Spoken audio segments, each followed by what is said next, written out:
Жыл басына таласқан хайуанаттар. Ең ерте заманда хайуандар жылдың басы болуға таласыпты. Сонда жылқы айтыпты: мен алысты жақын қылам, күшімді көреді, сүтімді ішеді, қылыма шейін арқан жібеседі. Адамға менен пайдалы мал жоқ, жыл басы мен болам, дейді. Сонда түйе айтады: сен адамның жұмысын қылсаң, сұлы, шөп, асайтын тамағың үшін құл болдың. Міне, мен сен көтере алмайтын ауырды көтеріп, неше айшылық алыс жерлерге барам. Аш болдым деп, арпа, сұлы сұрамаймын. Көде болса көде, жусан болса жусан, не кез келсе соны қорек етіп, табылса су ішіп, табылмаса шөлдеде жолға жүре беремін. Жылбасы болу маған лайық. Сонда сиыр айтады: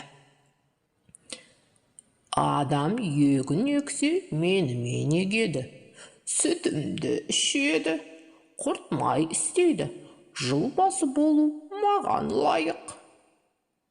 Сонда қой айтады: мен болсам, қазақ үйін немен жамар едің? Жүнімді алып, киіз басады, жабағымнан киім тігеді, арқан жібеседі, сүтімнен құртмай алады, шаруаға менен пайдаларым жоқ. Сонда ит тұрып: Аф, мен болмасам, сендердің күбіңді не ұрлап, не қасқыр жеп таусар еді. Мен сендердің баршаларыңның бақташымын, дұшпан көрінсе, үріп, абалап, иеме хабар беремін. Сонда тауық тұрып: Қот, мен болмасам, кісі ерте жұмысына бармай, ұйықтап қалар еді. Мен ерте тұрып, таң атты деп шақырып, хабар айтамын. Кеш болса, жатар мезгіл болды деп тағы шақырамын.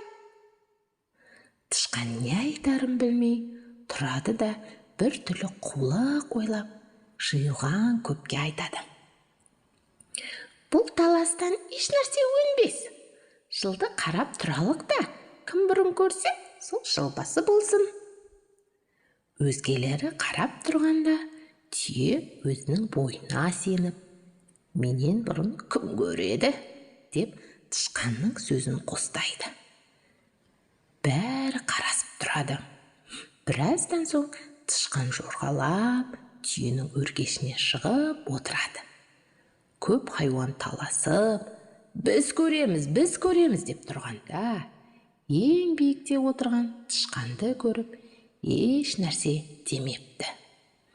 Сонан соң жылды бәрінен бұрын тышқан көріп, хабар беріп, жыл басы болыпты. Түйе бойына сеніп, құр қалыпты деседі.